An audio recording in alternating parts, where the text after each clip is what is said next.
Hello friends, welcome to S exam. दोस्तों, as you all know, अपने S examination की preparation कर रहे हैं, राइट।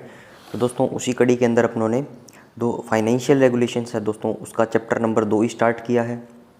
और इसके दोस्तों रूल नंबर 18 तक क्या है अपने पढ़ चुके हैं, ठीक है। तो आज दोस्तों अपने रूल नंबर 19 पढ़ेंगे। लेकिन दोस्तों 19 पढ़ने से पहले एक बार आपको 2-4 मिनट क्या है 18 तक जो भी पढ़ा था उसका रिवीजन करवा देता हूँ, राइट। तो दोस्तों सबसे पहले अपने रूल नंबर 5 पढ़ा। तो रूल नंबर 5 के अंदर कुछ एसेंशियल कंडीशंस दी गई थी, राइट, कि जिससे क्या है आपकी एक्सपेंडिचर कर सकते हो पब्लिक फंड से, राइट। जो पब्लिक का मनी है उसको कैसे खर्च करना है, उसकी कुछ एसेंशियल कंडीशन दी गई थी। 6 नंबर रूल के अंदर दोस्तों 5 के अंदर हो गया एसेंशियल कंडीशन। 6 नंबर रूल के अंदर दोस्तों स्टैंडर्ड ऑफ फाइनेंशियल प्रॉपर्टी थी, राइट। ये दोस्तों बहुत बार अपनों ने पढ़ा है, राइट। ऑडिट कोड के भी अंदर भी पढ़ा था, और दोस्तों डिफेंस सर्विस एस्टीमेट और एक आधी किताब के अंदर और भी आपको देखने को मिल जाएगी, राइट। कि भैया कोई भी गवर्नमेंट का कोई भी एक्सपेंडिचर होगा, कोई पब्लिक मनी का एक्सपेंडिचर होगा, राइट, तो वो जो पैसा खर्च करना है तो कुछ आपको मानकों का ध्यान रखना पड़ता है, राइट। कि कौन कौन से स्टैंडर्ड्स है, कौन कौन से मानक हैं, राइट। तो उसके हिसाब से क्या है पब्लिक फंड का आपको खर्च करना है, राइट, ताकि उसका मैक्सिमम यूटिलाइजेशन हो सके, ठीक है। तो ये तो दोस्तों मेरा स्टैंडर्ड ऑफ फाइनेंशियल प्रॉपर्टी हुआ। इसके बाद दोस्तों मैंने 7 नंबर नियम पढ़ा, ठीक है। 7 नंबर नियम के अंदर दोस्तों क्या है कि कोई भी गवर्नमेंट की जो रिसिप्ट है वो लीगल टेंडर में होगी। लीगल टेंडर का मतलब क्या है दोस्तों, जो गवर्नमेंट द्वारा ऑथराइज कॉइन्स हैं लीगल, और दोस्तों जो गवर्नमेंट के द्वारा जो लीगल नोट जो हैं उनके बिहाफ पे उन्हीं के द्वारा जो क्या है गवर्नमेंट की कोई भी रियलाइजेशन होगी रिसिप्ट्स की, वो सारी चीज़ें होगी, राइट।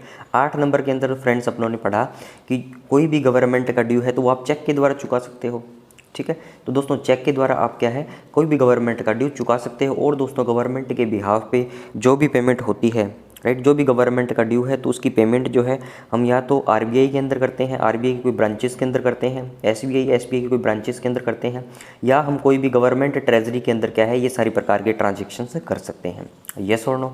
इसके बाद दोस्तों हमने चेक से रिलेटेड कुछ और बातें पढ़ी कि आप भैया एक बार जब चेक देने जाओगे, राइट, तो क्या है आप उसको टेम्परेरी एक्नोलेजमेंट ला सकते हो। टेम्परेरी एक्नोलेजमेंट का मतलब है कि एक बार के लिए वो आपको रिसिप्ट दे देगा टेम्परेरी, राइट। और दोस्तों जब चेक पूरी तरह से क्लियर हो जाएगा तो वो क्या है जो कन्फर्मेशन है आपके होम एड्रेस पे जो आपने एड्रेस फिल किया है उसके ऊपर चली जाएगी, राइट। इसके अंदर दोस्तों सेकंड कंडीशन अपनों ने पढ़ी थी कि जब भी चेक डिसऑनर हो जाए, ठीक है, जब भी चेक डिसऑनर हो जाता है जो टेंडरर है, राइट। दोस्तों टेंडरर और ट्रेंडिंग ये सारे शब्द इस चैप्टर के अंदर यूज़ हो रहे हैं, ठीक है। मतलब इसका मतलब है देना, राइट, देना, राइट। तो इसका मतलब क्या है दोस्तों, जब कोई भी चेक डिसऑनर हो जाएगा, राइट, तो दोस्तों जो डिसऑनर्ड चेक है, जो टेंडर्ड चेक है जो डिसऑनर्ड हो गया वो आपको वापस मिल सकता है। अगर आपको जो प्राइमरी जो एक्नोलेजमेंट मिली है वो आप बैंक में अगर वापस जमा करवा दोगे तो क्या है आपको जो डिसऑनर्ड चेक है वो वापस मिल जाएगा, राइट। 9 नंबर के अंदर दोस्तों अपनों ने पढ़ा कि भैया जो ऑफिसर्स जो हैं वो पैसा जो रिसीव कर रहे हैं गवर्नमेंट के बिहाफ पे वो क्या है पेयर को एक रिसिप्ट देते हैं, राइट। मान लो दोस्तों मैं ऑफिसर हूँ, मुझे क्या है पेयर ने कुछ पैसे दिए, राइट, तो मैं उसको क्या है रिसिप्ट दे दूंगा। और दोस्तों वो क्या है काउंटर फुल, ठीक है, ऐसे है, मान लो 2 हिस्से होंगे, ठीक है। तो एक हिस्सा तो जो क्या है फाड़ के उसको दे दूंगा मैं, दूसरा हिस्सा दोस्तों मेरे अकाउंटिंग और ऑडिट पर्पज़ के लिए मेरे पास रह जाएगा, राइट। इसके बाद दोस्तों अपनों ने 11 नंबर रूल के अंदर एमआरओ के बारे में पढ़ा, राइट। तो एमआरओ दोस्तों क्या होता है, मिलिट्री रिसीवेबल ऑर्डर। कोई भी गवर्नमेंट को पैसा जमा कराना है गवर्नमेंट ट्रेजरी में, बैंक में, तो हम क्या है एमआरओ के जरिए क्या है पैसा जमा करवा सकते हैं। तो इसके अंदर दोस्तों खास बात जो क्या है जो हमारे मॉडल पेपर के एग्जामिनेशन में भी पूछी गई थी कि जो अर्नेस्ट मनी डिपॉजिट है, कि दोस्तों जो अर्नेस्ट मनी डिपॉजिट जो है वो एमआरओ के जरिए आप जमा नहीं करवा सकते, ठीक है। अब दोस्तों अर्नेस्ट मनी डिपॉजिट के बारे में बहुत पढ़ लिया, राइट। तो अर्नेस्ट मनी डिपॉजिट जब भी आपके दिमाग में बात आए, कोई शब्द बोले, तो आपको याद रखना है कि भैया ये तो एक प्रकार की सिक्योरिटी डिपॉजिट है, भैया ये तो एक प्रकार की सिक्योरिटी डिपॉजिट है दोस्तों, ये तो एक प्रकार की सिक्योरिटी डिपॉजिट है। ईएमडी दोस्तों अर्नेस्ट मनी तो दोस्तों एक प्रकार की सिक्योरिटी डिपॉजिट है जो क्या करता है, जो भी टेंडरर है, जो भी दोस्तों टेंडर की प्रोसेस में भाग ले रहा है उसकी क्रेडिबिलिटी जांच करने के लिए, उसकी सीरियसनेस को जांच करने के लिए क्या है कि ईएमडी भरवाया जाता है, एक सिक्योरिटी डिपॉजिट मनी जो पूरे कॉन्ट्रैक्ट की 2 या 3%, 1% उस पर्टिकुलर कॉन्ट्रैक्ट पे डिपेंड करेगा कि भैया कितनी उनको भरनी है। मान लो दोस्तों 100 करोड़ का प्रोजेक्ट है, राइट, तो 1 करोड़ भरवा लिया, राइट। तो इस प्रकार से दोस्तों क्या है ईएमडी का कॉन्सेप्ट अपने देखा, राइट। तो एमआरओ के अंदर ही दोस्तों आगे क्या पढ़ा आप लोगों ने कि एमआरओ एक as a defence service receipt है, राइट। और दोस्तों सारी जो यूनिट और फॉर्मेशन जो है, एक चीज़ इसके अंदर और पढ़ी कि सारी जितनी भी यूनिट और फॉर्मेशन है जो पब्लिक फंड अकाउंट मेंटेन करती है, ठीक है। तो दोस्तों जो पब्लिक फंड अकाउंट मेंटेन करती है और उनको दोस्तों अगर पैसा जमा करवाना है तो वो डायरेक्ट ट्रेजरी में नहीं करवाएगी, ठीक है। तो सबसे पहले यूनिट और फॉर्मेशन अपने पब्लिक फंड अकाउंट के अंदर पैसा डालेगी और वहाँ से दोस्तों वो चेक काट के क्या है एमआरओ के साथ लगा के वो बैंक या ट्रेजरी के अंदर जमा करवाएंगे। तो इस रूट का उनको फॉलो करना पड़ेगा, ठीक है। ये इधर दोस्तों यूनिट फॉर्मेशन है, इधर दोस्तों बैंक है, ट्रेजरी है। तो उनको क्या करना है दोस्तों, पब्लिक फंड के जरिए वाया पब्लिक फंड क्या है वहाँ पे जाना है, राइट। तो ये बात भी मुझे समझ में आती है, राइट। इसके बाद दोस्तों पढ़ा कि एमआरओ की 3 कॉपीज़ बनती है, right. First, second, third, original, duplicate और दोस्तों ट्रिप्लीकेट इसको बोलते हैं। ट्रिप्लीकेट दोस्तों depositor as a office copy रखेगा, ओरिजिनल और डुप्लीकेट दोस्तों 2 कॉपी जो है ओरिजिनल उसको ड्यूली एंडोर्स करके वापस कर देगा बैंक डिपॉजिटर को। और फिर दोस्तों ओरिजिनल कॉपी जो है हमारे मेन ऑफिसेस पीसीडी के ऑडिट सेक्शन में जाएगी। और दोस्तों डुप्लीकेट कॉपी जो बैंक ने रखी है उसका क्या होगा दोस्तों, वो डेबिट स्क्रॉल क्रेडिट स्क्रॉल जो जाते रहते हैं हमारे फोकल पॉइंट ब्रांचेस से, डीलिंग ब्रांचेस से, सारा वो डिफेंस अकाउंट कोड का प्रोसेस आ जाएगा, वो हमारे पीसीडी के अकाउंट सेक्शन में जाएगा। और दोस्तों वहाँ पे जाने के बाद जो एमआरओ की है पेयरिंग लिंकिंग होती है, ठीक है, कि भैया कितना यूनिट जमा करवाया, कितना बैंक के पास आया, राइट। तो उस सब की दोस्तों पेयरिंग होती है, येस और नो। तो ये सारी चीज़ें दोस्तों अपनों ने रूल नंबर 11 के अंदर पढ़ी, राइट। इसके बाद दोस्तों रूल नंबर 12 के अंदर अपनों ने क्या पढ़ा कि कुछ पर्सन्स ऑथोराइज हैं दोस्तों, कुछ पर्सन्स ऑथोराइज हैं एमआरओ को साइन करने के लिए, राइट। तो उन पूरी लिस्ट दी हुई थी हमें, तो वो सारी हमें रीड करनी है। इसके बाद दोस्तों 13 नंबर पे अर्नेस्ट मनी डिपॉजिट वापस एक अलग से टॉपिक आ गया। तो एज ए सिक्योरिटी डिपॉजिट है, ये तो आपको मैंने बता ही दिया था, लेकिन दोस्तों इस पॉइंट के अंदर कुछ ऐसी खास बातें मुझे नहीं लिखी हुई मिली, राइट। क्योंकि दोस्तों इसके अंदर ये सिर्फ लिखा हुआ है कि जो भी इंटेंडिंग टेंडरर्स हैं, राइट, जो डिफेंस सर्विसेज के अंदर अर्नेस्ट मनी डिपॉजिट करवाना चाहते हैं, वो क्या है दोस्तों ट्रेजरी और बैंक के अंदर जमा करवाया जाएगा।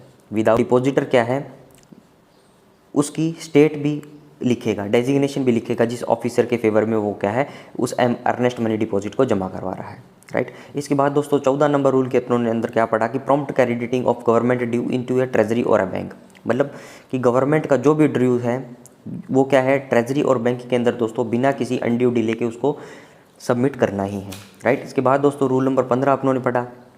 और दोस्तों रूल नंबर 15 के अंदर अपनों ने क्या पढ़ा कि कुछ रेस्पॉन्सिबिलिटी दे दी गई है, राइट, गवर्नमेंट सर्वेंट को कि भाई ये पब्लिक फंड और स्टोर को क्या है कैसे मेंटेन करेगा, राइट। उसको दोस्तों सेफ कस्टडी में रखना है, राइट, कुछ गुड और एफिशिएंट कंडीशन में उसको रखना है, राइट, लॉस डैमेज से दोस्तों बचाना है, डिटीरियोरेशन से बचाना है, राइट। तो दोस्तों ये इजी बातें क्या है पढ़ी अपनों ने। फिर दोस्तों 16 नंबर पढ़ा, 17 नंबर पढ़ा, 18 नंबर पढ़ा। तो दोस्तों ये क्या है सिमिलर ही थे, थोड़ा थोड़ा डिफरेंस था। इसके अंदर दोस्तों जो पब्लिक ट्रांजैक्शन है उनकी अकाउंटिंग करनी है, उसकी कुछ रेस्पॉन्सिबिलिटी की बात कर रहे थे, राइट। तो आज दोस्तों 18 नंबर तक थोड़ा रिवीजन किया। अब दोस्तों आज अपने 19 नंबर से सो ऑन करेंगे, राइट। तो इसके अंदर दोस्तों 19 नंबर टॉपिक जो है हमारा वो क्या है instructions regarding accounts and audit, right. तो दोस्तों कुछ इंस्ट्रक्शंस दी गई हैं, राइट, कुछ आदेश दिए गए हैं, कुछ रूल्स दिए गए हैं जो आपको अकाउंट्स और जब ऑडिट करते हो तो आपको ध्यान में रखने हैं, राइट।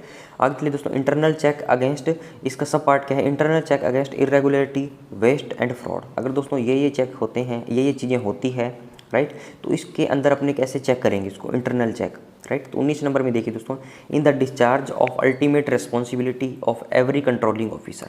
अब दोस्तों कंट्रोलिंग ऑफिसर कौन होता है, कंट्रोलिंग ऑफिसर दोस्तों कौन होता है, ये अपनों ने जो इसका चैप्टर का जब डेफिनेशन पार्ट जब दोस्तों पढ़ा था तो उसके अंदर अपनों ने कंट्रोलिंग ऑफिसर की क्या है डेफिनेशन के बारे में बात करी थी, यस और नो।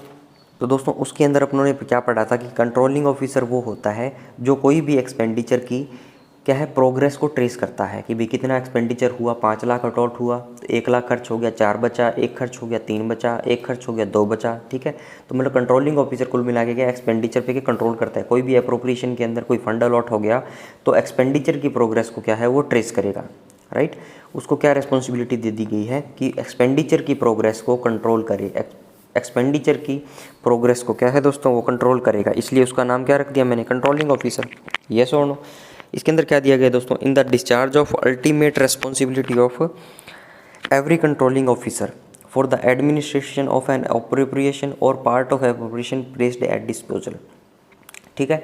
तो दोस्तों क्या है उसको कोई भी अप्रोप्रिएशन मतलब क्या है दोस्तों कि उस कुछ फंड जो है पर्टिकुलर कोड हेड्स के अंदर दे दिए गए हैं, कुछ पर्टिकुलर आइटम पे पैसा खर्च करने के लिए आपको दे दिया गया है, राइट। एट इट्स डिस्पोजल का मतलब है कि उसको दे दिया गया कि हाँ भैया तेरी जिम्मेदारी है, राइट। तो कुछ फंड अलॉट हो गया, इस पैरे में तो ये बता दिया every controlling officer must satisfy himself not only. अब दोस्तों नॉट ओनली और कंट्रोलिंग ऑफिसर क्या है, अपने आप को सेटिस्फाई करेगा किस चीज़ में, नॉट ओनली और बट आल्सो। तो देखिए दोस्तों पहले नॉट ओनली और बट आल्सो का अपने यूज़ क्या पढ़ते थे, Ram is not only sincere but also intelligent, ऐसे बोल दो, ठीक है। या Ram is not only handsome but also sincere, मतलब वो ऐसा ना हो के ऐसा भी है कि राम सिंसियर, अकेला सिंसियर ही नहीं है बट ऑल्सो वो क्या है, बुद्धिमान भी है, राइट। तो दोनों चीज़ें हो गई। कोई और एग्जांपल ले लो दोस्तों, Sita is not only beautiful but also intelligent, Sita only beautiful ना हो के भी सुंदर भी है साथ में, राइट। तो ब्यूटीफुल ना हो के मतलब सिंसियर भी है, राइट, इंटेलिजेंट भी है। तो नॉट ओनली बट ऑल्सो का क्या है, कंजंक्शन क्या यूज़ अपने पढ़ा है। तो दोस्तों उसके अंदर देखिए छोटे छोटे सेंटेंस अपने पढ़ते थे, यहाँ पे नॉट ओनली बट ऑल्सो का यूज़ देखिए, नॉट ओनली के आगे ये इतना बड़ा पैरा है, ठीक है, और बट ऑल्सो के बाद दोस्तों इतना है, राइट। तो इन चीज़ों को दोस्तों आपस में करेक्ट करना है कि every controlling officer must satisfy himself, कि कंट्रोलिंग ऑफिसर जो है दोस्तों नॉट ओनली इन चीज़ों का भी ध्यान नहीं रखेगा अकेला, इनका भी ध्यान रखना है, right. That adequate provisions exist within the departmental organisation for systematic internal checks calculated to prevent and detect errors and irregularities in the financial transaction of his subordinate officers and to guard against waste and loss of public money and store। तो कुल मिला के दोस्तों जिस बंदे को पैसा दिया है वही तो ध्यान रखेगा उस पर, कंट्रोल ऑफ एक्सपेंडिचर कैसे होगा, राइट। कि भैया जो एडिक्वेट प्रोविजंस, मतलब एडिक्वेट मतलब है पर्याप्त प्रोविजंस हैं, एग्जिस्ट करते हैं किस में दोस्तों, डिपार्टमेंटल ऑर्गेनाइजेशंस के अंदर, right. For systematic internal checks, कि मतलब इंटरनल चेक्स हो सकते हैं, तो ऐसे सारे रेगुलेशंस बने हुए हैं डिपार्टमेंट में, पहला तो ये चेक करेगा वो, right. To prevent and detect errors, मतलब कोई भी एरर है उससे बचाव करना और उसको एरर्स को निकालना, और कोई भी दोस्तों इरेगुलरिटी हुई in the financial transaction of his subordinate officers, right. जो दोस्तों उसके सबऑर्डिनेट ऑफिस हैं, सबऑर्डिनेट ऑफिसर्स हैं, राइट। तो वो सारे दोस्तों क्या है, फाइनेंशियल ट्रांजैक्शन की जो काम वो कर रहे हैं, अकाउंटिंग जो कर रहे हैं, वो सारी सही है या नहीं, ये सारी चीज़ें उसको चेक करना है, right. To guard against waste and loss of public money and store. तो दोस्तों स्टैंडर्ड ऑफ फाइनेंशियल प्रॉपर्टी में जैसे पढ़ा कि सारी चीज़ों की कोई वेस्टेज नहीं होनी चाहिए, पब्लिक मनी मैक्सिमम यूटिलाइज होना चाहिए, तो वो भी यही बोल दिया, to guard against waste and loss of public money and store. मतलब ये सारी चीज़ें करेगा दोस्तों, तो क्या है कि हम पब्लिक मनी का वेस्टेज का बचा सकते हैं। एक तो ये बोल दी कि ये काम तो करना ही है, but also the prescribed checks are effectively applied. और दोस्तों जो जो नियम बने हैं वो सारे इफेक्टिवली अप्लाइड हैं या नहीं, ये सारी चीज़ें भी क्या है कंट्रोलिंग ऑफिसर को देखनी है, राइट। Yes or no. आगे चलिए दोस्तों, आगे देखिए दोस्तों अगला है रूल नंबर 20 पे चलते हैं दोस्तों, responsibility for control of expenditure, right. मतलब कुछ जिम्मेदारियां दी गई है दोस्तों कंट्रोल ऑफ एक्सपेंडिचर की, राइट। तो दोस्तों कंट्रोलिंग ऑफिसर जो अपने पढ़ा था तो उसके अंदर क्या था, controlling the progress of expenditure under any appropriation, ये उसकी डेफिनेशन थी। कोई भी अप्रोप्रिएशन के अंदर फंड अलॉट हो गया तो उसका जो एक्सपेंडिचर करेंगे उसको कंट्रोल करने की जिम्मेदारी किसकी है, कंट्रोलिंग ऑफिसर की, राइट। तो आगे देखिए दोस्तों 20 नंबर के, every administrative officer is responsible for enforcing financial control and strict economy at every step, right. तो दोस्तों कोई भी एडमिनिस्ट्रेटिव ऑफिसर है, अब दोस्तों कंट्रोलिंग ऑफिसर है, एडमिनिस्ट्रेटिव ऑफिसर, ये क्या है, थोड़े सिनोनिम्स ही मान लो, राइट। क्योंकि जो एडमिन का काम कर रहा है, मान लो उसको फंड अलॉट हो गया, राइट। कि कुल मिला के दोस्तों ये एक दूसरे की परछाइयाँ हैं, ठीक है। एडमिनिस्ट्रेटिव ऑफिसर है, कंट्रोलिंग ऑफिसर है, ऑफिसर इंचार्ज है, राइट। कि मतलब कुल मिला के दोस्तों जो एडमिन का काम कर रहा होगा, जो सबसे ऊपर की अथॉरिटी होगी, उसकी क्या जिम्मेदारी होगी कि वो क्या एनफोर्स करे, मतलब उसको लागू करना, एनफोर्स मतलब लागू करना। Financial control and strict economy at every step, financial control का मतलब है कि पैसे का जो खर्च होगा उसको क्या है बहुत नियंत्रित तरीके से आपको करना है, ठीक है। इसका मतलब होगा financial control. And strict economy का मतलब हुआ दोस्तों कि पैसा जो खर्च होगा, मान लो 100 रुपये भी खर्च करने हैं तो उसको क्या होगा दोस्तों, स्ट्रिक्ट इकोनॉमी में नहीं, मतलब उसको मितव्ययता से करना है, उसको आपको अपव्यय ही नहीं बनना है, राइट। तो उसको क्या है दोस्तों अच्छे से क्या है उसकी स्ट्रिक्ट इकोनॉमी और फाइनेंशियल कंट्रोल के द्वारा क्या है आपको उसके चेक्स करने हैं। He, administrative officer, is responsible for observance of all relevant financial rules and regulations both by his own office and by subordinate office। और दोस्तों पर्टिकुलर डिपार्टमेंट में पर्टिकुलर ऑफिस के कुछ रूल्स जो हैं वो भी क्या है, उनको ध्यान में रखना है, उनको रेस्पॉन्सिबल फॉर ऑब्जर्वेंस, मतलब वो जिम्मेदार है सभी को क्या है ऑब्जर्व करना, किन किन को, और रेलेवेंट फाइनेंशियल रूल्स और रेगुलेशंस को, ठीक है। सारे नियम कानून जितने भी हैं वो खुद भी देखेगा दोस्तों by his own office and by his subordinate officers, ठीक है। वो खुद भी लागू करेगा दोस्तों, खुद भी उनकी पालना करेगा, और दोस्तों जो उसके सबऑर्डिनेट ऑफिसर्स हैं, जो ऑफिसर्स हैं फ्रेंड्स, वो भी क्या है उन सारे नियम को, उन सारे कानूनों को क्या है लागू करेंगे जो फाइनेंशियल कंट्रोल के लिए और स्ट्रिक्ट इकोनॉमी के लिए जिम्मेदार हैं, राइट। ए कंट्रोलिंग ऑफिसर मस्ट सी, और दोस्तों जो कंट्रोलिंग ऑफिसर है उसको क्या देखना है, not only but also, right. Not only क्या क्या देखना दोस्तों, that the total expenditure is kept within the limits of the authorised appropriation, कि भैया जितना फंड अलॉट हुआ है उतना ही खर्चा होना चाहिए दोस्तों। उधारी चक के आपको खर्च नहीं करना है। किसी भी प्रोजेक्ट पे 5 करोड़ रुपए अलॉट हुआ है तो 5 करोड़ 1 रुपया भी आपको एक्स्ट्रा इसमें खर्च नहीं करना है, right. The total expenditure is kept within the limits of the authorised appropriation, ठीक है। कि जितना भी दोस्तों फंड अलॉट हुआ है किसी अप्रोप्रिएशन के अंदर, जितना भी अप्रोप्रिएशन ऑथोराइज्ड है, टोटल एक्सपेंडिचर है उसकी लिमिट में ही रहना चाहिए। 4 करोड़ 99 लाख खर्च कर दो लेकिन 5 करोड़ 1 रुपया आप खर्च नहीं कर सकते, ठीक है। अब दोस्तों ज़्यादा फंड खर्च करना है तो यहाँ पे फिर वो कॉन्सेप्ट आ जाएगा रीअप्रोप्रिएशन का, ठीक है, कि दूसरे फंड से ले लो किसी की सेविंग से, राइट। वहीं से भी नहीं पार्ट पड़ रही तो आप सप्लीमेंट्री ग्रांट आपको देनी पड़ेगी, राइट। तो दोस्तों सबसे पहले तो आपको ये ट्राई करना है कि इसी के अंदर फंड हो जाए। अगर इसके अंदर नहीं होता तो फिर आपको क्या है रीअप्रोप्रिएशन करना पड़ेगा, ठीक है। उसी ग्रांट के अंदर कोई दूसरा एक्सपेंडिचर हेड होगा, वहाँ से क्या पैसा ले लोगे। अब दोस्तों यहीं इस रीअप्रोप्रिएशन से पार नहीं पड़ रही तो आपको क्या करना है, फिर आप सप्लीमेंट्री ग्रांट जो है पेश कर सकते हो पार्लियामेंट में, राइट। तो ये पूरा प्रोसेस हुआ।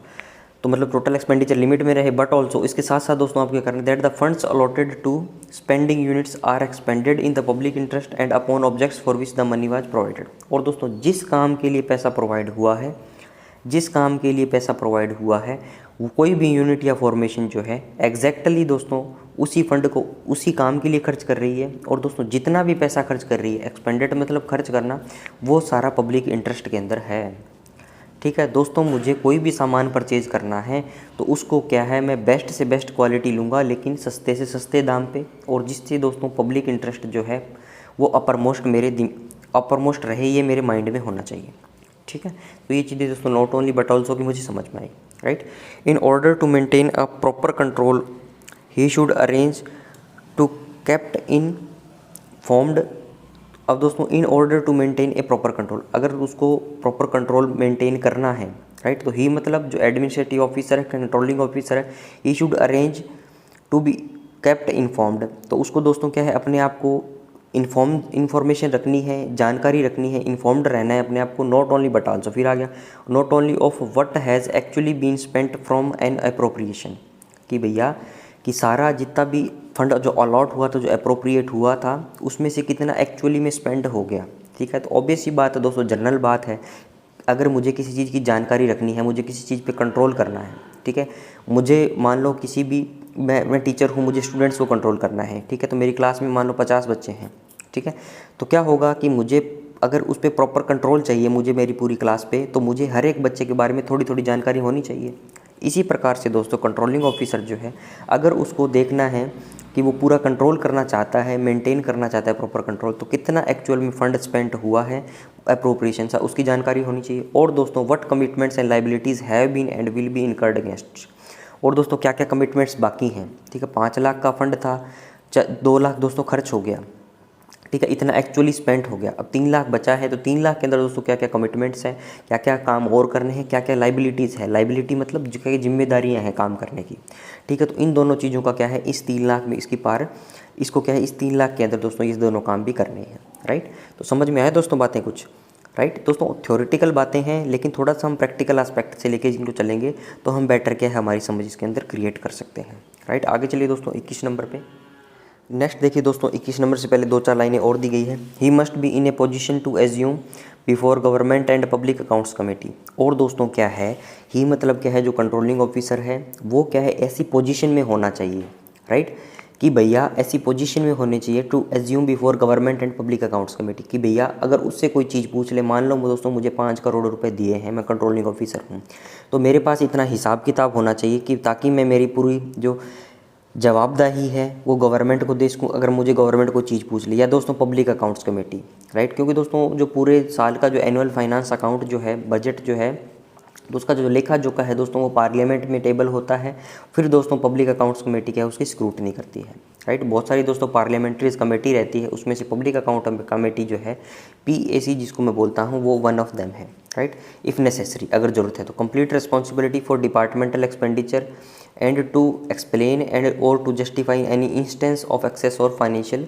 रेगुलेटरी। और दोस्तों संपूर्ण जिम्मेदारी, कंप्लीट रिस्पॉन्सिबिलिटी किसके पास है, हमारे जो ही लिखा हुआ है कंट्रोलिंग ऑफिसर्स के पास, कि फॉर डिपार्टमेंटल एक्सपेंडिचर कितना डिपार्टमेंट में एक्सपेंडिचर हुआ है, और दोस्तों एक्सप्लेन करना पड़ सकता है, जस्टिफाई करना पड़ सकता है क्या, कि भैया कोई सी भी दोस्तों कोई एक्सेस एक्सपेंडिचर हुआ है या कोई फाइनेंशियल इरेगुलरिटी है, मतलब पैसे का कोई झोल है, ठीक है, राइट। तो वो सारी चीज़ के लिए जवाबदेही क्या है, किसकी होगी, जो कंट्रोलिंग ऑफिसर है, जो पैसा को कंट्रोल कर रहा है, जो एक्सपेंडिचर को क्या है दोस्तों कंट्रोल कर रहा है, right. That may be brought to notice as a result of audit scrutiny or otherwise, ठीक है। और दोस्तों फाइनेंशियल इरेगुलरिटी है, ठीक है, कोई एक्सेस एक्सपेंडिचर हुआ है, राइट। तो दोस्तों कई बार क्या है कंट्रोलिंग ऑफिसर को नहीं पता, राइट। तो अगर ऑडिट पॉइंट के अंदर वो चीज़ें आती है, ऑडिट स्क्रूटनी के अंदर वो आती है, राइट, ऑडिट अगर उस इन चीज़ों को पॉइंट आउट करता है तो वो सारी चीज़ों के लिए responsibility that will be devolve on the controlling officer, right. तो दोस्तों ये 20 नंबर पूरा हुआ मेरा। आगे चलिए दोस्तों 21 नंबर पे audit and inspection of cash and store accounts. Audit and inspection of cash and store accounts का मतलब है दोस्तों ऑडिट करना है आपको, इंस्पेक्ट करना है कैश और स्टोर अकाउंट का। कैश का मतलब दोस्तों पैसे वाला, कैश बुक हो गया, फंड हो गया। स्टोर अकाउंट दोस्तों अगर कोई भी क्या है स्टोर गवर्नमेंट के पैसे से कोई भी स्टोर परचेज किया है, राइट। तो पहले दोस्तों कैश और स्टोर अकाउंट्स की क्या है लाइबिलिटी हम लोगों ने पढ़ी थी, ठीक है, कि भी क्या क्या जिम्मेदारी दी गई है उनको, राइट। तो अब दोस्तों क्या है इनके ऑडिट और इंस्पेक्शन पढ़ेंगे, राइट। पहले दोस्तों इनको क्या बोला कि प्रॉपर तरीके से फंड को मैनेज करना है। स्टोर अकाउंट्स हैं तो दोस्तों जितने भी स्टोर आपके पास आया है, राइट, उनको डिटीरियोरेशन से बचाना है, उनको सेफ कस्टडी में रखना है, उनको क्या है गुड कंडीशन के अंदर आपको रखना है, राइट। अब देखिए दोस्तों 21 में क्या बोला है, PCDCDA will control all the accounts. PCDCDA क्या करेंगे दोस्तों, कंट्रोल करेंगे सारे अकाउंट्स को, डिसबर्समेंट और issue offices in their area. तो दोस्तों PCDCDA क्या है, जो उनका एरिया है। हमारे PCDCDA दोस्तों आर्मी की कमांड्स के हिसाब से बांटे गए हैं, राइट। और दोस्तों उनका जो है एक अकाउंटिंग सर्कल है जिसके अंदर वो क्या करते हैं अकाउंटिंग की काम करते हैं अपना, राइट। तो वही बात इसके अंदर बोली गई है कि अकाउंट डिसबर्समेंट इशू को काम करते हैं उनके एरिया के अंदर। And will arrange for the prescribed periodical inspection or local audit of accounts of such unit formation ships establishment etcetera as may select, ठीक है। और दोस्तों हमारे जो सब ऑफिसेज जो हैं PCDCDA के लोकल ऑडिट ऑफिसेज जो हैं वो भी क्या करते हैं, उनके जो लोकली यूनिट जो हैं, जो फॉर्मेशन जो है, शिप्स जो हैं, एस्टेब्लिशमेंट जो है, ठीक है, तो उनकी क्या है लोकली ऑडिट करते हैं डिफरेंट टाइम पीरियड के अंदर, राइट। तो ये सारी बात इसके अंदर बोली गई। 22 नंबर देखिए तो दोस्तों defence services disbursing officers shall submit their cash account to PCDCDA। और दोस्तों जो DDO होते हैं हमारे डिफेंस सर्विस के डिसबर्सिंग ऑफिसर जो होते हैं, जो पैसा डिसबर्स करते हैं, उनको क्या करना है कैश अकाउंट को क्या है प्रेजेंट करना है PCDCDA कंसर्ट को, ठीक है। PCDCDA को देगा, वो जिसका अकाउंटिंग सर्कल के अंदर आ रहा होगा डिसबर्सिंग ऑफिसर, वो क्या है दोस्तों PCDCDA को क्या है अपना कैश अकाउंट जमा करवाएगा, ठीक है। हुज ड्यूटी, हुज मतलब PCDCDA की क्या ड्यूटी है, is to check the receipts and the expenditure in detail, कि भाई कितना पैसा आया और कितना पैसा दिया, वो सारी क्या है उसको चेक करना किसकी जिम्मेदारी है PCDCDA की, right, yes or no. And to compile the accounts, और दोस्तों सारे चीज़ों को क्या है कंपाइल करना, कंपाइलेशन करना दोस्तों, पंचिंग मीडिया बनाना, राइट, वो फर्दर प्रोसेस है।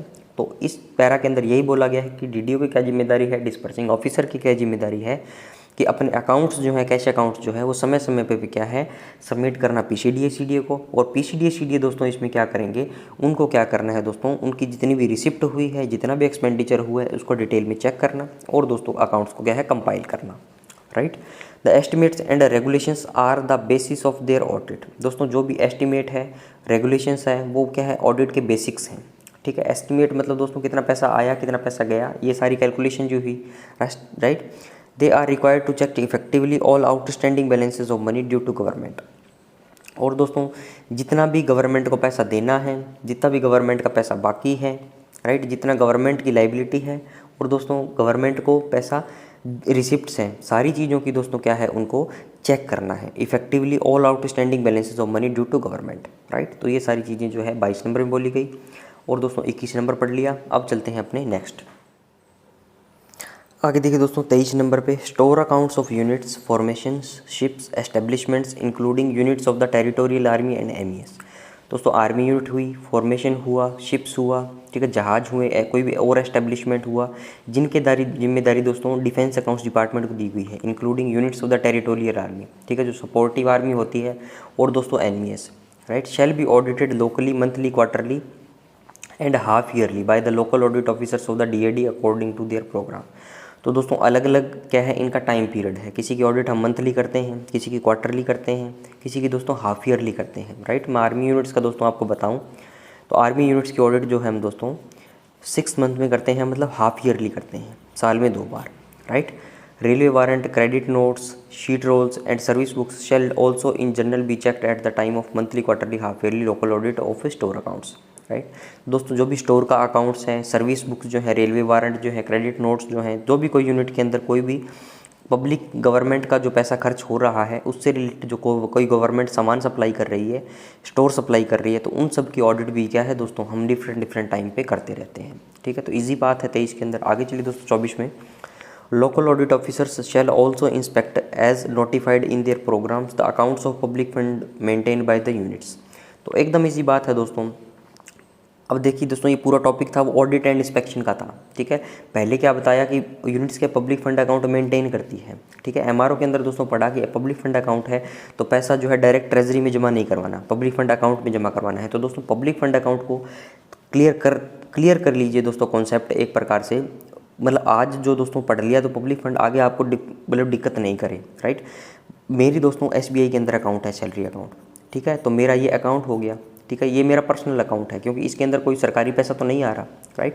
और दोस्तों पब्लिक फंड अकाउंट का मतलब है पब्लिक का अकाउंट, मतलब पब्लिक के पैसे का अकाउंट। तो दोस्तों कोई भी मान लो एक्स आर्मी यूनिट है, ठीक, कोई भी एक्स आर्मी यूनिट है, तो वो दोस्तों क्या है, उसका एक पर्टिकुलर बैंक के अंदर खाता खुला हुआ है, ठीक है, राइट। तो बैंक के अंदर दोस्तों जो पर्टिकुलर इसका खाता खुला हुआ है इसको दोस्तों पब्लिक फंड अकाउंट बोलता हूँ। अगर गवर्नमेंट को कोई पैसा डालना है या इनको डिपॉजिट करना है तो ये सब पब्लिक फंड के जरिए क्या है, ट्रांजैक्शन करते हैं, राइट। तो कोई भी पैसा आएगा दोस्तों, फंड अलॉट हुआ है मान लो इनको कोई भी ग्रांट के अगेंस्ट में, तो इसके पब्लिक फंड अकाउंट में आएगा। फिर दोस्तों ये इनकी एक कैश बुक रहती है, तो कैश बुक के अंदर मेंटेन करेंगे, राइट। तो वही चीज़ें ये बोली गई है कि अकाउंट्स और the public fund maintained by the unit, इनकी लोकल ऑडिट ऑफिसर्स जो हैं वो क्या है, इनकी ऑडिट करते हैं, ठीक है। Local audit officers shall also inspect the accounts of the public fund maintained by the unit, ठीक है। तो इजी बात है कि जितना पैसा आया है भैया, जो उनके कैश बुक में है, जितना पैसा उन्होंने खर्च किया है, जितना पैसा उनके आया है, उनकी ऑडिट क्या है, लोकल ऑडिट ऑफिसर्स करेंगे, ठीक है। By unit formation, ships, establishment including unit of the territorial army and MES, मतलब इन सब के द्वारा, ठीक है। मैंने आर्मी यूनिट का दोस्तों एग्जांपल लिया, और भी हो सकती है, फॉर्मेशन हुई, कोई शिप्स हुआ, राइट, एमईएस हुआ दोस्तों, टेरिटोरियल आर्मी से रिलेटेड सारे जितने भी फंड आएंगे उनकी कैश बुक की ऑडिट करेंगे। They have full power and authority to examine the treasure chest balance, the check and account book, and to call for any information, account, voucher, document they may require in connection with the accounts of the public fund which are examined by them। और दोस्तों जब भी हम cash book की audit करते हैं, public fund की जब ऑडिट करते हैं तो हम क्या है, ये सारी चीज़ें मंगवा सकते हैं। बैलेंस दोस्तों चेस्ट ब्रांच के अंदर उनके, ठीक है, बैंक के अंदर कितना बैलेंस है आउटस्टैंडिंग, चेक्स दोस्तों कोई इशू हुआ है तो उनकी अकाउंट बुक है, ठीक है, कोई और इन्फॉर्मेशन रिलेटेड, ठीक है, अकाउंट से रिलेटेड कोई वाउचर है, कोई डॉक्यूमेंट है, ठीक है। तो ये सारे डॉक्यूमेंट जो है हम ऑडिट के जरिए मंगवा सकते हैं, राइट। तो समझ में आया दोस्तों 24 नंबर पैरा, मैं आपसे कनेक्ट कर पा रहा हूँ या नहीं कर पा रहा, कमेंट सेक्शन में बताइए। आगे चलिए दोस्तों, नेक्स्ट देखिए दोस्तों, ऑफिसर्स कमांडिंग यूनिट्स। दोस्तों जो कोई भी यूनिट के ऑफिसर इंचार्ज है, ओसी है, सीओ है, कर्नल है, लेफ्टिनेंट कर्नल है, जो भी है, यूनिट्स के फॉर्मेशन के, शिप के, establishment shall request their bankers, दोस्तों जिस बैंक में उनका खाता है, अ week or 10 days before the local audit officers inspection is due to commence. दोस्तों एक ऑडिट टीम जब जाती है ऑडिट करने के लिए तो कुछ दिन पहले क्या है, उस पर्टिकुलर यूनिट कोई फॉर्मेशन को क्या है, इंटीमेट कर दिया जाता है कि फला डेट से ऑडिट टीम आएगी और आपके अकाउंट्स को क्या है, ऑडिट किया जाएगा, राइट। तो एक हफ्ते पहले या 10 दिन पहले क्या है दोस्तों, उनको बता दिया जाएगा, यस और नो। तो क्या करेंगे दोस्तों, वो क्या करते हैं, रिक्वेस्ट करते हैं बैंकर्स को क्या रिक्वेस्ट करते हैं? To furnish direct to the local audit officer concern advances of the balance in the public fund account, कि मतलब जो पब्लिक फंड अकाउंट से है उससे कितना पैसा उन्होंने ड्रॉ कर लिया, राइट, तो उसकी क्या है डिटेल दोस्तों मंगवाते हैं वो, right. As at the close of the business on the last day of the month immediately preceding that in which the inspection is to take place, right. दोस्तों मान लो 15 तारीख को इंस्पेक्शन होगा, मान लो 15 जुलाई को इंस्पेक्शन हो रहा है, राइट, तो वो दोस्तों 30 जून तक का डेटा जो है उनके पास होना चाहिए, राइट। तो कुल मिला के दोस्तों बात ये है कि मंथली क्या है, बैंक से अगर मेरा पब्लिक फंड अकाउंट है, मान लो मैं यूनिट का कोई बंदा हूँ दोस्तों, मान लो ऑफिसर इंचार्ज हूँ मैं, ऑफिसर्स हूँ, राइट, तो मैं दोस्तों मेरा पब्लिक फंड अकाउंट जो है, पब्लिक फंड अकाउंट मेरा मेंटेन है, ठीक है। मुझे ग्रांट आती है, मान ली साल की 20 लाख रुपए दोस्तों गवर्नमेंट की ग्रांट्स मेरे पास आती है अलग अलग मद पे खर्चों करने के लिए, ठीक है। तो मेरा पब्लिक फंड अकाउंट मेंटेन है, तो इसके अंदर क्या मैं एंट्री कर देता हूँ, पहले 5 लाख रुपए आया मान लो, इसका मैंने खर्च कर दिया, 50,000 कहीं पे, 30,000 कहीं पे, राइट। तो दोस्तों क्या होता है कि कई बार ये चीज़ें जो क्या मैं परचेज कर लेता हूँ, लेकिन दोस्तों कई बार क्या है कि जो बैंक की स्टेटमेंट जो है, बैंक से पैसा नहीं कटता, राइट, तो उसके अंदर क्या कुछ डिस्क्रिपेंसीज आ जाती है, राइट। तो दोस्तों बैंक जो है हर मंथ के एंड के अंदर रिकन्सिलिएशन स्टेटमेंट भेजता है, ठीक है। तो ये उसी रिकन्सिलिएशन स्टेटमेंट की बात कर रहे हैं कि मंथ के एंड में जो रिकन्सिलिएशन स्टेटमेंट आएगी कि भैया कितना पैसा कहाँ कहाँ गया है, तो वो सारा क्या है आप इसमें वेरिफिकेशन कर सकते हो, ठीक है। तो दोस्तों इस रिकन्सिलिएशन स्टेटमेंट के अंदर अपनों ने एमआरओ जो पढ़ा था उसके अंदर भी देखा था कि बैंक से दोस्तों मान लो कई बार बैंक में एमआरओ जमा हो गया, ठीक है, या दोस्तों कोई चेक काट के दिया आपने, राइट, तो चेक दोस्तों मैंने मेरे पब्लिक फंड अकाउंट से मैंने चेक दे दिया, राइट, कोई पैसा जमा करवाना था, लेकिन दोस्तों क्या है वो बैंक के अंदर कोई किसी टेक्निकल वजह से क्या है वो चेक क्लियर नहीं हुआ, राइट। तो दोस्तों मेरा जो बैलेंस जो है इसके अंदर पब्लिक फंड अकाउंट के अंदर वो आउटस्टैंडिंग रहेगा। मान लो 50,000 रुपये का चेक काट के दिया था मैंने, मेरे लेजर से तो उसको डेबिट कर दिया, लेकिन दोस्तों बैंक के अंदर क्या है अभी उसकी क्लियरेंस नहीं हुई, राइट। तो वो रिकन्सिलिएशन स्टेटमेंट के जरिए क्या है हम पता लगा सकते हैं इसको, राइट। तो ये छोटी सी इसके अंदर कॉन्सेप्ट था रिकन्सिलिएशन स्टेटमेंट का। आगे चलिए दोस्तों, रिस्पॉन्सिबिलिटी फॉर ओवरचार्ज। अब इसका मतलब क्या है दोस्तों, ओवरचार्ज का मतलब क्या है दोस्तों, मैंने 100 रुपये क्या है ड्रॉ करने थे, लेकिन गलती से दोस्तों 100 रुपये से ज़्यादा जो है अमाउंट ड्रॉ हो गई, ठीक है। 100 रुपये दोस्तों मैंने डिमांड करी थी, मैंने क्लेम किया था, लेकिन 100 रुपये से ज़्यादा क्या है 120 रुपये पास कर दिए या 110 रुपये पास कर दिए, राइट, 150 रुपये पास कर दिए, मतलब ओवरचार्ज हो गया, ठीक है। तो उसकी जिम्मेदारी किसके पास है? 25 नंबर में क्या है दोस्तों, subject to such special orders as the government may issue in individual case. मतलब सब्जेक्ट टू स्पेशल ऑर्डर का मतलब क्या है कि कोई अलग स्पेशल ऑर्डर गवर्नमेंट दे दिया हो उसकी बात अलग है, लेकिन जनरली आपको क्या करना, the responsibility for an overcharge shall rest primarily with the claimant. अगर दोस्तों मैं क्लेम करने वाला हूँ तो प्राइमरी जो रिस्पॉन्सिबिलिटी है, जो 100% जो रिस्पॉन्सिबिलिटी है वो क्या है क्लेमेंट की है, मेरी है, ठीक है। मैं क्लेम करने वाला हूँ, जो क्लेमेंट है दोस्तों फ्रेंड्स, जो क्लेमेंट है जो क्लेम करने वाला है 100% रिस्पॉन्सिबिलिटी उसकी है, ठीक है। और दोस्तों ये क्यों हुआ है, ठीक है, मैंने तो दोस्तों 100 रुपये का क्लेम था 150 मैंने कर दिए, पहली रिस्पॉन्सिबिलिटी मेरी है। तो क्या दोस्तों जो ऊपर जो ऑफिसर इंचार्ज है जिसने पैसा दिया है, जो कंट्रोलिंग ऑफिसर है, क्या उनकी तरफ से भी तो क्या ये लापरवाही नहीं हुई, ठीक है। मैंने तो क्लेम कर दिया, तो उनको भी तो ये देखना था दोस्तों कितना मुझे एंटाइटलमेंट है, कितना मुझे ऑथोराइज्ड है, right. And it is only in the event of the culpable negligence on the part of the controlling officer, counter signing officer or the payer of the bill, right. तो दोस्तों culpable negligence का मतलब क्या है, वो उनकी लापरवाही है, ठीक है। किसके पार्ट में दोस्तों, कंट्रोलिंग ऑफिसर या कोई भी दोस्तों बिल होता है, कोई क्लेम होता है, राइट। तो एक सब ऑफिस से दोस्तों मान लो मेन ऑफिस के अंदर क्लेम जाता है पीसीडी सीडीए में, तो क्या है मेरा ऑफिसर इंचार्ज क्या है उसको काउंटर साइन करता है, ठीक है, कि हाँ मेरे ऑफिस के डॉक्यूमेंट देख लिए मैंने, राइट, और मैं इसको क्या सर्टिफाइड करता हूँ, राइट। तो उसकी भी जिम्मेदारी है मेरे काउंटर साइनिंग ऑफिसर की। और दोस्तों जो पेयर है लास्ट के अंदर बिल का, ठीक है, यहाँ से मान लो क्लेम चला गया, राइट, तो उसकी दोस्तों जो पेमेंट करेगा वहाँ पे बंदा बैठा हुआ है जो, वो क्या है दोस्तों वो भी जिम्मेदार है इन सब चीज़ों के लिए, right. The question of recovery from them shall be considered. और दोस्तों अगर ओवरचार्ज हो गया तो क्या है दोस्तों रिकवरी भी उनकी करनी पड़ेगी। तो ऐसा क्वेश्चन क्या है बाद में अराइज होगा कि रिकवरी भी भैया करो, राइट। तो ये दोस्तों 25 नंबर के अंदर ओवरचार्ज के बारे में बताया गया था कि भैया ओवरचार्ज हो जाए, राइट, तो हमें क्या करना है, उसका क्लेमेंट की जिम्मेदारी है। और दोस्तों ये भी नेग्लिजेंस किसकी है, कंट्रोलिंग ऑफिसर की, काउंटर साइनिंग ऑफिसर की, और जो बिल की पेमेंट कर रहा है। Yes or no. आगे चलिए दोस्तों, आगे देखिए दोस्तों, रिस्पॉन्सिबिलिटी ऑफ ऑफिसर्स साइनिंग और काउंटर साइनिंग सर्टिफिकेट्स। अब दोस्तों ये ऐसा पैरा है 26 नंबर पैरा, अगर आप इसको फ्रेश जब पढ़ोगे तो आपके दोस्तों हाथ पाँव फूल जाएंगे इसमें, ठीक है, क्योंकि इतनी टेक्निकल लैंग्वेज दोस्तों इसके अंदर यूज़ की गई है, राइट। तो अगर आप ये वीडियो नहीं देखोगे, इसको एक बार खुद से आप पढ़ोगे तो देखना दोस्तों इसके अंदर आपको बहुत प्रॉब्लम आने वाली है। लेकिन दोस्तों अपने इसके अंदर पढ़ के अभी 5 मिनट के अंदर आपकी सारी दुविधा दूर हो जाएगी। तो देखिए दोस्तों 26 नंबर में क्या बोला गया है, an officer who signs or countersigns a certificate is personally responsible for the facts certified to, right. तो दोस्तों कोई भी ऑफिसर है, ठीक है, वो साइन कर रहा है या काउंटर साइन कर रहा है किसी भी सर्टिफिकेट को, ठीक है, तो वो क्या पर्सनली रिस्पॉन्सिबल है for the facts certified to, कि भैया जो भी फैक्ट किसी भी दोस्तों, ये कोई कागज़ है मान लो, ठीक है, मैं क्लेम कर रहा हूँ, छोटा सा एग्जांपल लो दोस्तों, मैं एलटीसी का क्लेम कर रहा हूँ, ठीक है, या दोस्तों एक और एग्जांपल ले लो, मेडिकल का क्लेम कर रहा हूँ, राइट। तो कोई सा भी दोस्तों मैं क्लेम कर रहा हूँ, तो मैं क्या है, मेरे ऑफिसर इंचार्ज से क्या है उसको सर्टिफाई करवाऊँगा। तो दोस्तों सर्टिफाई करवाने का मतलब क्या है, मैं उसके नीचे क्या है उसके काउंटर सिग्नेचर करवाऊँगा, ठीक है। मेरा कोई दोस्तों टीएडीए का बिल है मान लो, ठीक है, तो दोस्तों ये सारी चीज़ें क्या काउंटर साइन होती है, ठीक है, मेरे ऑफिसर इंचार्ज से। तो यहाँ क्या लिखा होता है, काउंटर सिग्नेचर, राइट, कि मतलब उसने सर्टिफाई कर दिया कि भैया ये क्लेम तो ठीक है, ठीक है। तो इसके लिए दोस्तों वो पर्सनली रिस्पॉन्सिबल है कि जो उसने फैक्ट सर्टिफाई किए हैं, जो फैक्ट इसके अंदर लिखे हुए थे वो उस बंदे ने सर्टिफाई किए हैं, तो इसलिए वो पर्सनली रिस्पॉन्सिबल है, राइट।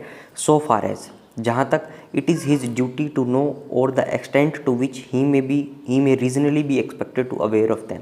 और दोस्तों उसकी ड्यूटी है कि वो क्या रहे, वो जाने, और दोस्तों वो अवेयर रहे कि जो जो फैक्ट इसके अंदर लिखे गए हैं वो सही हैं या गलत। दोस्तों ये पूरी प्रकार से जिम्मेदारी उसी की है जो काउंटर सिग्नेचर कर रहा है, ठीक है, नंबर 1 बात, राइट। अब दोस्तों यहाँ से क्या है, थोड़ी सी मुश्किल बातें हैं। The fact that a certificate is printed there is no justification for he signing it. अब दोस्तों इस लाइन के अंदर दोस्तों क्या बोल दिया कि कोई भी एक सर्टिफिकेट है, ठीक है, या कोई भी क्लेम है, ठीक है, तो वो दोस्तों मैं पूरा कंप्यूटर में टाइप किया हुआ है, राइट।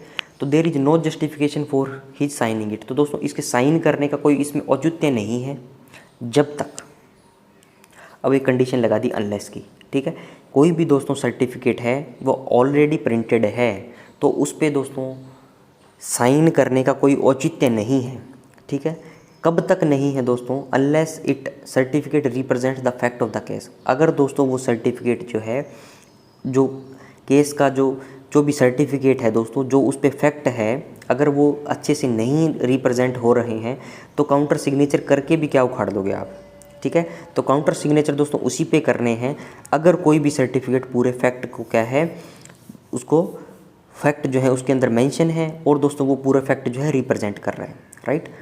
तो एक बात तो ये होगी, if in its printed form it does not represent the fact. अगर दोस्तों प्रिंटेड फॉर्म में तो सर्टिफिकेट है ही, राइट, और दोस्तों वो कोई भी फैक्ट रिप्रेजेंट नहीं कर रहा, right, then it is his duty. His मतलब कौन, द ऑफिसर है जो साइन कर रहा है काउंटर सिग्नेचर, राइट। तो उसकी क्या ड्यूटी है दोस्तों, to make any necessary amendment which will call attention to the deviation.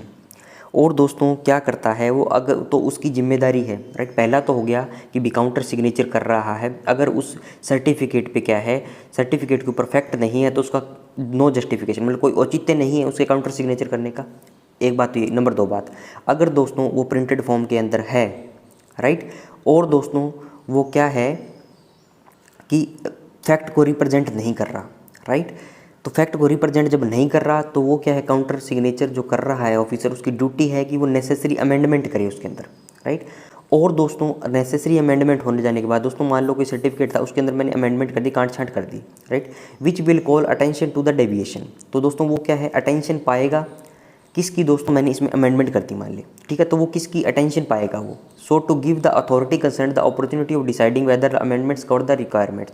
तो दोस्तों जो अथॉरिटी उस बिल को पास करेगी, राइट, तो उसको क्या है, एक अपॉर्चुनिटी मिल जाएगी कि यार इसमें तो कुछ अमेंडमेंट हुआ है, ठीक है, तो क्या इसके अंदर और अमेंडमेंट की रिक्वायरमेंट है या जितने जो अमेंडमेंट हुए हैं वो सफिशिएंट है इस चीज़ को करने के लिए, राइट। दोस्तों हम किसी चीज़ पे काट छांट कर देते हैं तो क्या है कि हमारा ध्यान जो क्या है वहीं पे जाता है, राइट। कोई भी दोस्तों अपने ऑडिट करते हैं, कोई बिल की ऑडिट कर रहे हैं, तो अगर कहीं काट छांट की गई है तो हमारा ध्यान क्या है वहीं पे ही जाएगा। तो वही चीज़ इसके अंदर बोली गई है, राइट। एक बार दोस्तों दोबारा रिवाइज करवा देता हूँ, कोई भी ऑफिसर जो साइन कर रहा है, काउंटर साइन कर रहा है ऑफिस किसी भी सर्टिफिकेट पे, तो क्या उसके लिए पर्सनली रिस्पॉन्सिबल है, ठीक है। और दोस्तों उसके बारे में उसको सारी जानकारी होनी चाहिए, राइट। और दोस्तों सर्टिफिकेट ऑलरेडी प्रिंटेड फॉर्म में है तो इस पर साइन करने का कोई औचित्य नहीं है जब तक औचित्य नहीं है जब तक कि वो जो सर्टिफिकेट जो है दोस्तों कोई फैक्ट रिप्रेजेंट नहीं कर रहा। ठीक है, अब दोस्तों प्रिंटेड फॉर्म में है, फैक्ट रिप्रेजेंट नहीं कर रहा, तो कंट्रोलिंग जो काउंटर साइनिंग ऑफिसर जो है उसकी ड्यूटी है कि उसके अमेंडमेंट करें, ताकि दोस्तों जो अथॉरिटी कंसर्न्ड जो है जो उसको बिल को पास करेगी, राइट, जज के पास जाएगा तो उनका क्या ध्यान उस पर जाए, उनकी अटेंशन उन पर जाए कि और दोस्तों वो देख सकें कि जो अमेंडमेंट हुए हैं वो उतने इसकी रिक्वायरमेंट पूरी कर रहे हैं या दोस्तों हमें और अमेंडमेंट की इसके अंदर आवश्यकता है। तो ये सारी चीज़ें दोस्तों 26 नंबर पैरा के अंदर बात बोली गई थी। अब आगे चलिए दोस्तों 27 नंबर पैरा में। आगे देखिए दोस्तों 27 नंबर पैरा जो है नवंबर 2007 के दोस्तों प्रीवियस एसएससी के एग्जामिनेशन के अंदर ये पूछा गया था। ठीक है, अब इसके अंदर दोस्तों इम्प्रेस्ड होल्डर्स की क्या है रिस्पॉन्सिबिलिटी की बात की गई है। ठीक है, रिस्पॉन्सिबिलिटी ऑफ इम्प्रेस्ड होल्डर। दोस्तों इम्प्रेस्ड का पैसा आपको पता है एक परमानेंट एडवांस टाइप का पैसा है। ठीक है, राइट, जब उसको दोस्तों आप खर्च कर देते हो तो जो खर्च किया गया पैसा है उसकी डिटेल जब आप वापस जमा करवाते हो तो आपको एक बार और क्या है इम्प्रेस्ड का पैसा दे दिया जाता है। राइट, तो एक प्रकार का दोस्तों ये परमानेंट एडवांस टाइप का फंड है। राइट, ये सवाल भी दोस्तों एमसीक्यू में बहुत बार पूछा जाता है। 27 में देखिए an imprest holder will personally operate the imprest account. ठीक है, तो इजी बात है भैया, जिसके पास इम्प्रेस्ड अकाउंट की जिम्मेदारी है वही तो उसको ऑपरेट करेगा। It is not permissible for him to delegate the responsibility for operation of funds to another person. और दोस्तों ये क्या है, परमिसिबल नहीं है। परमिसिबल मतलब उसको परमिट नहीं कर सकते, राइट, उनको छूट नहीं दे सकते, राइट, किस चीज़ की, कि वो अपनी रिस्पॉन्सिबिलिटी को क्या है डेलीगेट कर दे किसी और को। ठीक है, कि भैया तू ऑपरेशन कर ले इस फंड का। ठीक है, मान लो दोस्तों मैं इम्प्रेस्ड होल्डर हूँ तो मुझे मेरा इम्प्रेस्ड अकाउंट जो है खुद को ही मेंटेन करना है, मुझे खुद ही उसको यूज़ करना है, मैं उसकी रिस्पॉन्सिबिलिटी जो है किसी और को डेलीगेट नहीं कर सकता। राइट, तो ये चीज़ के अंदर बोली गई है। Except in the case of Indian navy where the impressed holder may authorise his supply officer to operate the account. दोस्तों इंडियन नेवी के केस के अंदर क्या है, एक अपवाद है, उसके अंदर क्या होता है, इम्प्रेस्ड होल्डर क्या कर सकता है, मैं authorise his supply officer to operate the account. वो अपने सप्लाई ऑफिसर को बोल सकता है कि भैया आप इस अकाउंट को ऑपरेट कर लीजिए। राइट, ही मतलब क्या है दोस्तों, imprest holder is personally responsible for amounts drawn by him until they have been fully and correctly accounted for to the satisfaction of the PCDA CDA concerned or his representative। और दोस्तों imprest holder जो मतलब जो impressed account को maintain कर रहा है वो क्या पर्सनली रिस्पॉन्सिबल है। ठीक, किस चीज़ के लिए, कि कितनी अमाउंट ड्रॉ की है उसके द्वारा। राइट, अनटिल कब तक है दोस्तों, they have been fully and correctly accounted for to the satisfaction of the PCDA CDA or his representative. मतलब दोस्तों PCDA CDA जब तक इम्प्रेस्ड अकाउंट की ऑडिट नहीं कर सकता दोस्तों, जब तक क्या है उसको पूरी तरह से कन्फर्मेशन नहीं मिलेगी, पूरी तरह से दोस्तों ठप्पा नहीं लगेगा कि हाँ तेरा इम्प्रेस्ड अकाउंट सही है। राइट, ही मतलब दोस्तों कौन, imprest holder will therefore ensure that the imprest account duly supported by the prescribed voucher is promptly submitted to the PCDA CDA or his representative on the prescribed date and that no loss occurs through the non submission or correct preparation of the अपने imprest account. Right, दोस्तों कुल मिला के बात यह है कि impressed account जो भी मेंटेन करेगा उसको क्या है प्रेस्क्राइब्ड वाउचर सारी उसके साथ लगा के सारी जो डिटेल जो है PCDA CDA या उसके रिप्रेजेंटेटिव मतलब दोस्तों मान लो लोकल ऑडिट ऑफिसर्स हो गए। ठीक है, तो उनको सबमिट करना है। ठीक है, जब भी दोस्तों ऑडिट टीम जाएगी या कोई और प्रेस्क्राइब्ड डेट है। राइट, और दोस्तों ये सुनिश्चित करना है कि कोई भी क्या है नुकसान नहीं हुआ। ठीक है, जो भी अकाउंट्स आपने बनाया है उसके अंदर पब्लिक मनी का कोई नुकसान नहीं हुआ। ठीक है, और दोस्तों जो इम्प्रेस्ड अकाउंट है वो अप टू डेट है और वो पूरा तरह से करेक्ट है। राइट, ही मतलब कौन दोस्तों, imprest holder is liable to make good to government any loss resulting from any lapse on his part in these respect. दोस्तों क्या है उसको पूरी जिम्मेदारी है अगर कोई गवर्नमेंट का लॉस होता है। राइट, कोई भी दोस्तों उसके लैप्स के द्वारा रिजल्टिंग फ्रॉम एनी लैप्स, उसने कोई भी रेगुलेशंस को लैप्स कर दिया, कोई भी ट्रांजैक्शन लैप्स कर दी। राइट, तो वो क्या है पूरी तरह से उसमें लाइबिलिटी है उसकी, ही इज़ लाइबल है। राइट, आगे चलिए दोस्तों अगला देखिए दोस्तों, imprest holders will in no circumstances keep large cash balances in excess of their actual and immediate requirements. और दोस्तों जो इम्प्रेस्ड होल्डर का जो फंड है उसके अंदर क्या है वो लार्ज कैश बैलेंस क्या है नहीं रख सकते। ठीक है, जितनी उन्हें एक्चुअल रिक्वायरमेंट है, जितनी उनकी इमीडिएट रिक्वायरमेंट है उतने ही फंड की वो डिमांड करे और उतना ही फंड अपने इम्प्रेस्ड अकाउंट के अंदर रखें। राइट, तो दोस्तों ये जो था अपनों ने 27 नंबर क्या है पैरा कंप्लीट किया। राइट, दोस्तों नेक्स्ट वीडियो के अंदर अपने नेक्स्ट पैराज पढ़ेंगे। इस वीडियो को यहीं रैप अप करता हूँ। वीडियो को लाइक करें, कमेंट दोस्तों जरूर से करिएगा। Thanks for watching, have a nice day.